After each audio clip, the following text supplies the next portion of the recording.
الله أكبر الله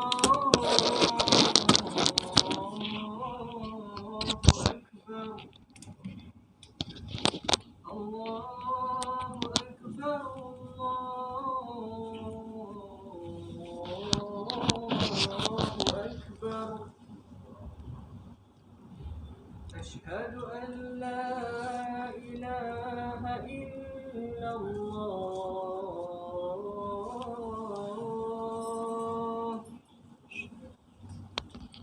أشهد أن لا إله إلا الله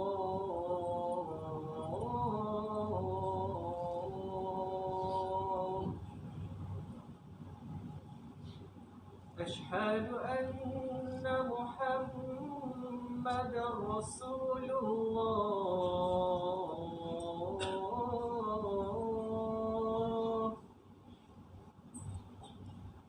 أشهد أن محمدا رسول الله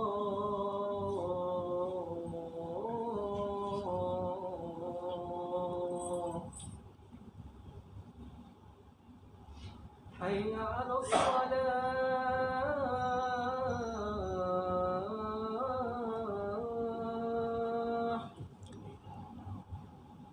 حي على الصلاة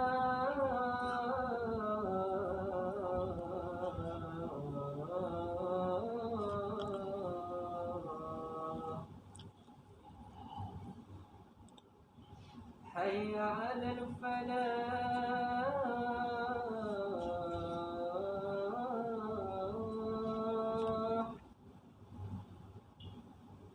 حي على الفلاح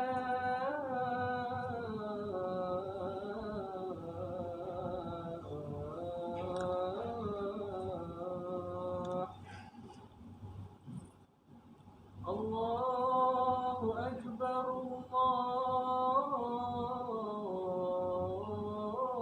الله أكبر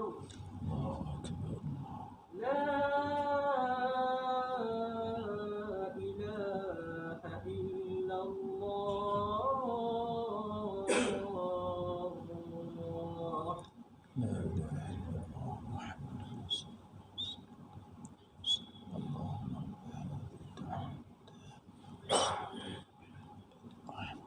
رسول الله الحمد لله الحمد لله الذي أنزل على عبده الكتاب ولم يجعل له عوجا أشهد أن لا إله إلا الله وحده لا شريك له وأشهد أن محمدا عبده ورسوله اللهم صل وسلم على محمد وعلى آله وصحبه والتابعين بإحسان إلى يوم الدين أما بعد فقال الله تعالى في كتابه العزيز أعوذ بالله من الشيطان الرجيم يا أيها الذين آمنوا اتقوا الله حق تقاته ولا تموتن إلا وأنتم مسلمون. Wahai orang-orang yang beriman, bertakwalah kamu kepada Allah Subhanahu wa taala dengan sebenar-benar takwa, dan jangan sekali-kali kamu mati melainkan kamu mati dalam keadaan Islam, yakni dalam keadaan tunduk dan akur kepada segala perintah Allah Subhanahu wa taala. Dan firman Allah Ta'ala, wa'tasimu bihablillahi jami'a wa la tafarraqu, dan berpegang teguhlah kamu kepada tali Allah, yakni kepada ajaran Allah, dan jangan kamu berpecah belah.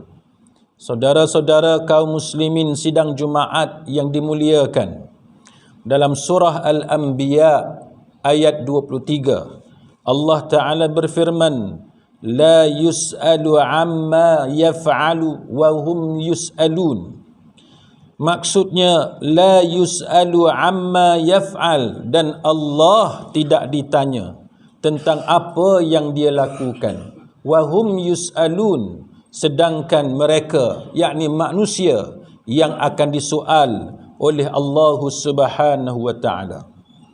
Ayat ini penting sebagai suatu pegangan dan kepercayaan kepada umat Islam, kerana manusia tidak berkuasa untuk menentukan masa hadapannya. Manusia hanya diberi beberapa pilihan, antaranya usaha dan ikhtiar, manakala takdir berada pada tangan Allah Subhanahu wa taala. Kita mendapati bagaimana ada di kalangan kita yang gagal di dalam menangani tekanan perasaan, sama ada berpunca daripada bebanan kerja di pejabat dan sebagainya, ataupun kerana masalah rumah tangga, ataupun kerana masalah keuangan dan sebagainya. Ada di kalangan manusia yang membunuh dirinya mendahului ajal yang ditetapkan oleh Allah Subhanahu wa taala, dan ini merupakan perbuatan yang diharamkan dalam agama. Ada di kalangan manusia tidak berpuas hati dengan Allah, mempertikaikan Allah Subhanahu wa taala, sehingga menyebabkan mereka meninggalkan sembahyang, membuka aurat, tidak lagi beramal dengan amalan agama, kerana tidak berpuas hati dengan takdir yang ditetapkan oleh Allah Subhanahu wa taala. Inilah yang disebut oleh Al-Imam Abu Hanifah rahimahullahu taala, yang mana apabila seseorang itu berbicara tentang takdir dirinya, membicara tentang takdir yang berlaku kepada manusia, maka dia diumpamakan seperti seseorang yang melihat kepada matahari. Apa yang akan berlaku kepada orang yang melihat matahari? Imam Abu Hanifah mengatakan, semakin lama seseorang itu melihat matahari, maka semakin lama matanya akan semakin sakit, semakin mencederakan matanya, sebagaimana semakin dalam dan jauh dia membahaskan takdir, maka semakin dia berada dalam kebingungan. Kerana manusia tidak akan dapat memahami persoalan takdir yang ditetapkan oleh Allah Subhanahu wa taala. Dan itulah juga yang disebut oleh Imam Ibnu Daqiq Al-Aid rahimahullahu taala dalam kitabnya Syarah Arba'in Nawawiyah, yang mana dia telah membawakan kalam Abul Muzaffar As-Sam'ani rahimahullahu taala, yang menyatakan bahawa sesiapa yang menyebut bahawa sesiapa yang berusaha untuk menggunakan akalnya bagi memikirkan takdir, maka dia tidak akan puas memikirkannya. Ini menunjukkan bagaimana manusia tidak ada ilmu dan keupayaan untuk memahami takdir daripada Allah Subhanahu wa taala. Dan apa yang disebut dalam surah Al-Isra ayat 85, "Wa ma utitum minal ilmi illa qalila." Sedangkan kamu diberikan pengetahuan yang sangat sedikit. Kita sebagai manusia, kita tidak diberikan ilmu oleh Allah Subhanahu wa taala, melainkan hanya sedikit.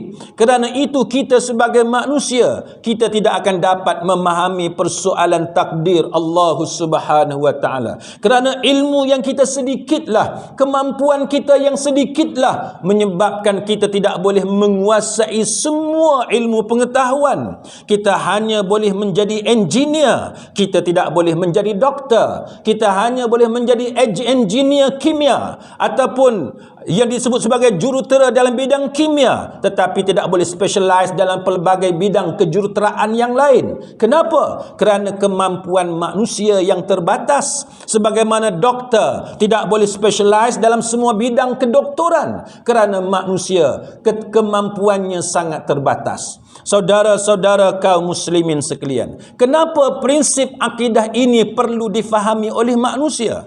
Ini adalah untuk mengajar dan membimbing manusia bahawa jikalau dia mengakui bahawa kemampuannya sangat terbatas, maka dia tidak boleh mempersoalkan tindakan Allah Subhanahu wa taala. Dia tidak boleh berterusan merasa tidak berpuas hati dengan apa yang ditetapkan oleh Allah Subhanahu wa taala ke atasnya. Manusia yang mengalami tekanan demi tekanan, gagal menangani segala bebanan yang berlaku dalam kehidupannya, dan kemudiannya mulai mempertikaikan Allah Subhanahu wa taala. Kerana itulah Allah Taala mengingatkan kepada kita bahawa kita tidak boleh mempertikaikan Allah. Kita tidak boleh mempersoalkan kenapa Allah Ta'ala buat begini, kenapa Allah Ta'ala buat begitu. Tetapi kitalah yang akan disoal oleh Allah Subhanahu wa Ta'ala, sama ada kita redha ataupun tidak dengan ketentuan Allah, sama ada kita menerima dengan hati yang lapang dengan apa yang telah ditakdirkan oleh Allah ataupun tidak, sama ada kita sabar dalam mengharungi segala masalah yang melanda diri kita. Ini merupakan ketetapan daripada Allah Subhanahu wa taala. Akal yang diberikan oleh Allah Taala kepada kita very limited, sangat terbatas kemampuannya. Sebagai contoh, akal gagal memahami kenapakah Allah Subhanahu wa taala kasih kepada kekasihnya yang paling dikasihi berbanding dengan manusia yang lain, iaitu dua orang yang digelar sebagai Khalilullah, Nabi Ibrahim alaihissalam dan Nabi Muhammad sallallahu alaihi wasallam. Jikalau benar Allah Ta'ala kasih kepada Nabi Muhammad sallallahu alaihi wasallam, kenapakah Allah Ta'ala mendatangkan musuh kepada Nabi Muhammad? Kenapakah Nabi Muhammad dibiarkan dalam keadaan pelbagai komplot dan konspirasi yang dilakukan oleh tokoh-tokoh musyrik Quraisy untuk membunuh Rasulullah sallallahu alaihi wasallam? Kenapakah apabila Nabi membawa diri ke bumi Taif, akhirnya penduduk Taif menghalau, memaki hamun dan melayan Nabi dengan layanan yang buruk, sehingga datang Jibril alaihissalam bertanya kepada Rasulullah sallallahu alaihi wasallam untuk menyatakan bahawa malaikat penjaga gunung sedang bersiap sedia untuk menghancurkan penduduk Taif dengan gunung yang dibawa olehnya. Dalam keadaan itu Rasulullah sallallahu alaihi wasallam enggan membenarkan malaikat penjaga gunung melaksanakan tugasnya. Dalam keadaan Nabi berhijrah ke Madinah, Nabi berhadapan dengan pelbagai komplot dan konspirasi jahat pemuka-pemuka Yahudi yang dominan di bumi Madinah, golongan munafikin yang berada di Madinah. Kenapakah Allah Subhanahu wa taala mentakdirkan Nabi mempunyai musuh-musuh seperti ini? Sedangkan kita sebagai manusia, kita kasih kepada anak kita. Sewaktu anak kita kecil, kita takkan biarkan walau seekor nyamuk sekalipun menggigit anak kita. Kita melakukan pelbagai daya dan upaya untuk memastikan tidak ada serangga yang akan menggigit anak kita. Kita menggunakan kelambu, menggunakan ubat nyamuk, menggunakan spray dan pelbagai alat yang kita mampu untuk memastikan tidak ada serangga yang akan mengganggu anak kita. Kenapa? Kerana kita kasih kepada anak kita, kerana kita sayang kepada anak kita. Kita akan pastikan tidak ada siapa pun ataupun sebarang makhluk yang akan mengganggu atau menyakiti anak kita. Tetapi berbeza dengan Allah. Allah bukan sahaja kasih kepada Nabi Muhammad sallallahu alaihi wasallam, tapi mengangkat Nabi sebagai Khalilullah, sebagai insan yang paling dikasihi oleh Allah. Tetapi Nabi berhadapan dengan satu demi satu musuh yang telah ditakdirkan oleh Allah Ta'ala, yang mengganggu sepanjang perjalanan hidup Rasulullah sallallahu alaihi wasallam. Khalilullah Allah yang kedua adalah Nabi Ibrahim alaihissalam. Tetapi Allah mentakdirkan Nabi Ibrahim ditelanjangkan dan dilemparkan ke dalam api oleh manusia yang memusuhi risalah yang dibawa oleh Nabi Ibrahim alaihissalam. Allah sangat kasih kepada Nabi Ibrahim, tetapi Allah mewujudkan musuh kepada Nabi Ibrahim alaihissalam. Saudara-saudara kaum muslimin sekalian, dalam memilih siapakah manusia yang akan diberikan hidayah oleh Allah, akal manusia juga sukar untuk memahaminya. Kenapa Allah memilih Bilal bin Rabah, seorang insan manusia berkulit hitam dari bumi Afrika, Ethiopia atau Habsyah secara lebih spesifik, manusia yang paling hitam di kalangan manusia-manusia yang ada, tidak ada dari benua lain melainkan daripada benua Afrika. Bukan sahaja hitam legam badannya, tetapi dia seorang hamba abdi. Kuasa penjajah, apabila mereka mencari para hamba abdi, maka kebanyakannya datang daripada bumi Afrika. Tetapi Allah mentakdirkan bahawa Bilal bin Rabah adalah seorang hambanya yang diberi hidayah oleh Allah Subhanahu wa ta'ala. Tetapi kenapa Allah tidak memberi hidayah kepada kaum kerabat Nabi Muhammad sallallahu alaihi wasallam yang terdiri daripada pemuka Quraisy seperti Abu Lahab umpamanya, seorang yang sangat dimuliakan oleh kaumnya, seorang di kalangan elit dan bangsawan, tetapi Allah menyesatkan Abu Lahab sehingga ke akhir hayatnya. Tidak cukup dengan itu, Allah Ta'ala melaknat Abu Lahab sehingga ada satu surah yang khas untuk Abu Lahab. Tabbat yada abi lahabin wa tabb. Itu menunjukkan bagaimana kecelakaan dan laknat daripada Allah ke atas seorang manusia yang bernama Abu Lahab. Saudara-saudara kaum muslimin sekalian, dalam rumah tangga antara suami dan isteri, Allah Ta'ala memilih Fir'aun untuk disesatkan. Sedangkan Fir'aun adalah raja yang paling berkuasa. Tetapi Allah mentakdirkan Fir'aun menjadi seorang manusia yang sangat sombong dan kufur kepada Allah. Tetapi istrinya Asiyah menjadi seorang isteri yang beriman kepada Allah Subhanahu wa ta'ala. Sedangkan mereka adalah sepasang suami isteri.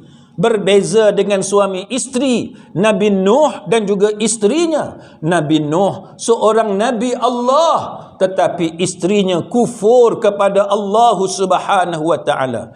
Nabi Ibrahim seorang anak yang saleh, tetapi bapanya Azar merupakan seorang bapa yang kufur, yang mensyirikkan Allah Subhanahu wa ta'ala. Nabi Nuh alaihissalam ada seorang bapa yang beriman, Nabi Allah, tetapi anaknya Ka'an adalah anak yang kufur kepada Allah Subhanahu wa ta'ala.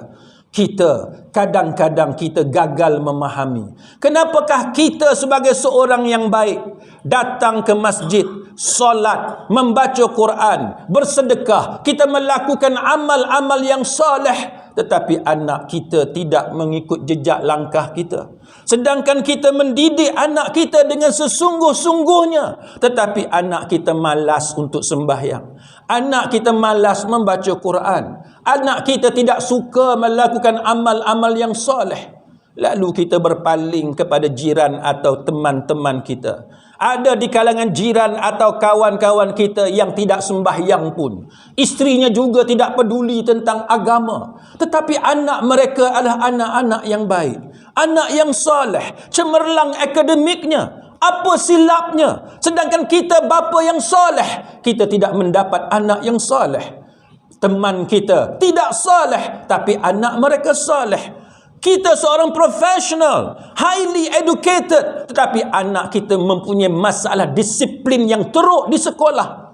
rakan kita tidak berpendidikan tinggi, hanya kerja kampung, tapi semua anak-anaknya cemerlang dalam bidang akademik. Mereka tidak peduli pun tentang akademik anak-anaknya. Anaknya belajar sendiri tapi cemerlang. Anak kita dipaksa pergi ke tuition dan sebagainya, gagal dalam akademik. Inilah yang dikatakan takdir Allah Subhanahu wa taala untuk menguji manusia. Sejauh mana manusia sabar dengan ketetapan daripada Allah Subhanahu wa taala. Ana 'inda dhanni 'abdi bi. Aku bersama-sama sangkaan hamba-Ku kepada aku. Selama manakah kita sanggup bersabar dengan ketetapan Allah Subhanahu wa taala? 1 tahun, 2 tahun kita menasihati, membimbing anak kita. 10 tahun atau mungkin memakan masa 20 tahun. Kita tidak mengetahuinya. Kenapa? Kerana innaka la tahdi man ahbabta walakinnallaha yahdi man yasha. Sesungguhnya engkau wahai Muhammad tidak boleh memberi hidayah kepada orang yang kamu kasih, tetapi Allah yang bagi hidayah kepada siapa yang dia suka, yang dia mahu. Saudara-saudara kaum muslimin sekalian, kerana itu percayalah, sebagaimana kita berada dalam dewan peperiksaan, ada soalan yang kita tahu jawapannya, ada juga soalan yang kita tidak tahu pun jawapan. Ada soalan yang sangat mengelirukan dan ada soalan yang very straightforward. Begitulah Allah Ta'ala menjadikan kehidupan kita. Ada perkara yang kita mengetahui.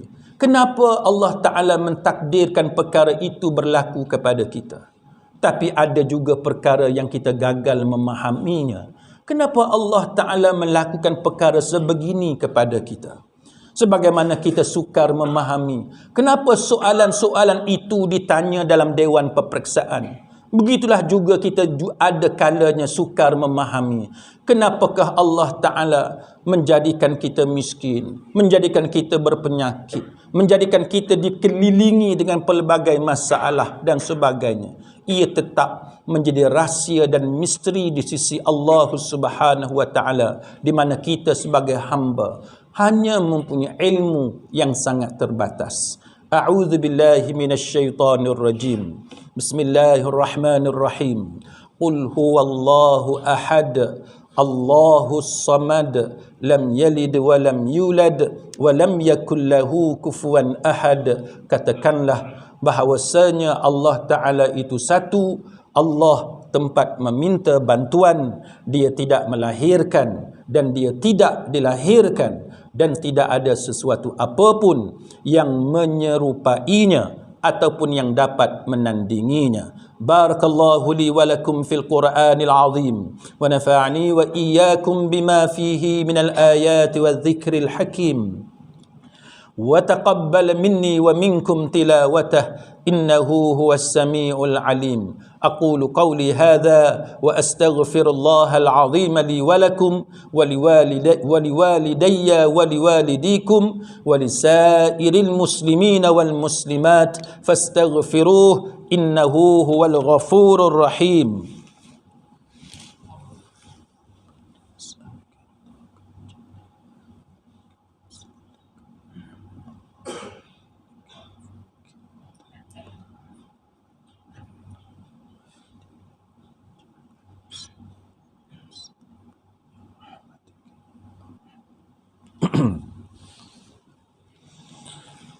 الحمد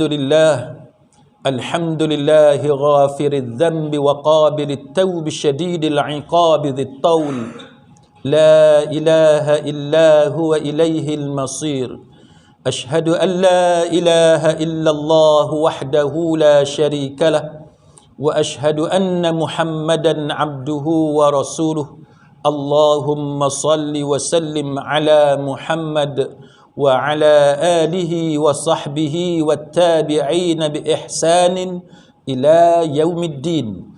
أما بعد فيا عباد الله اتقوا الله وأوصيكم وإياي بتقوى الله وطاعته فقد فاز المتقون وتزودوا فإن خير الزاد التقوى. Wahai hamba-hamba Allah, bertakwalah kamu kepada Allah Subhanahu wa taala. Saya berpesan kepada saudara-saudara sekalian dan juga kepada diri saya sendiri supaya bertakwa kepada Allah dan mentaatinya.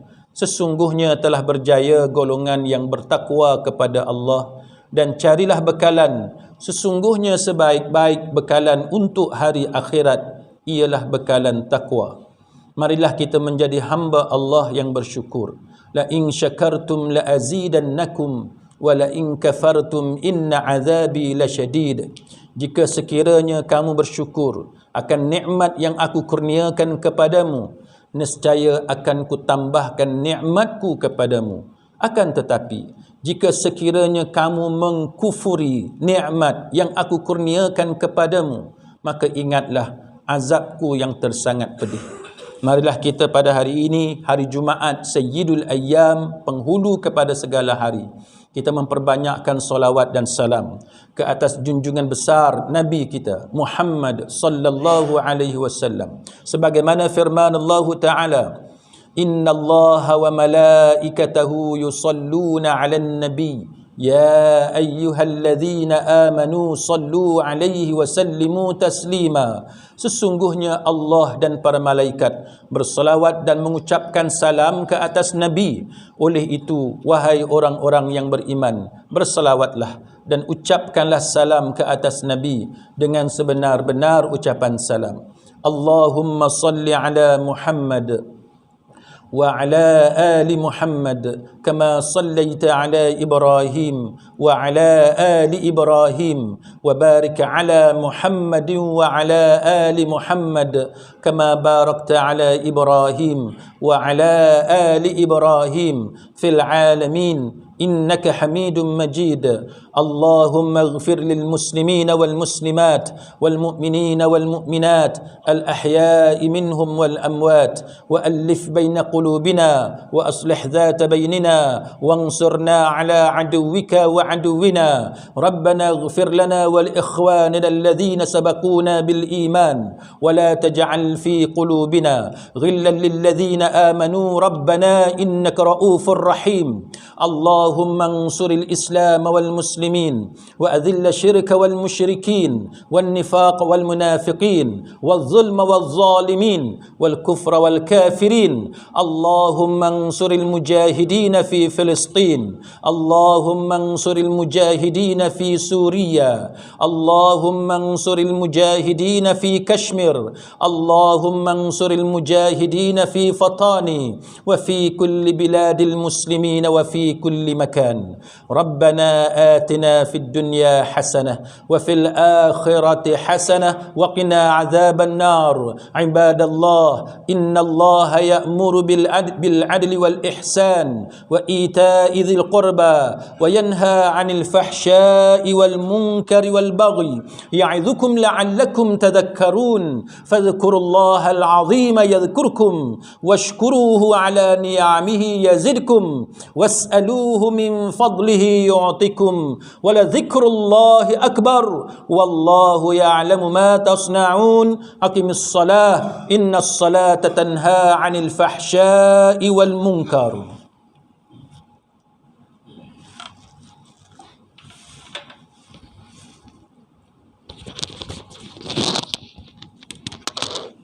الله أكبر.